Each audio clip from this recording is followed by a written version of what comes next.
হয়নি।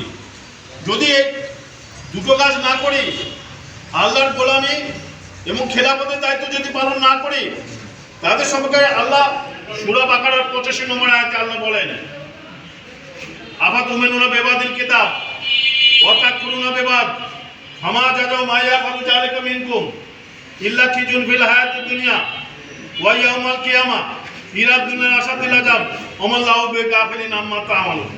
আল্লাহ প্রশ্ন রাখেন, তোমরা কোরআনের কিছু অংশ মানো, কিছু অংশ অস্বীকার করো।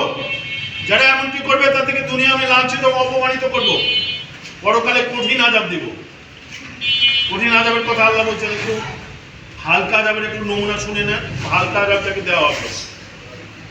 শোনেন, আমার দিকে খেয়াল করেন, ওই উত্তর দিতে থাকি, যা দিব আমরা পাবো ইনশাআল্লাহ। কি বলে তকদিরে থাকা লাগে, পাবো ইনশাআল্লাহ।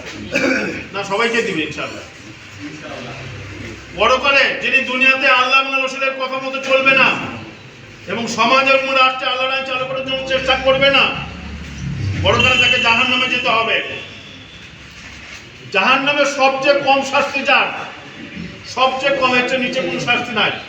তাকে দুটো আগুনের জুতা পরানো হবে। একটু খেয়াল করে শুনেন, জাহান্নামের সবচেয়ে কম শাস্তি যার, তাকে দুটো আগুনের জুতা পরানো হবে।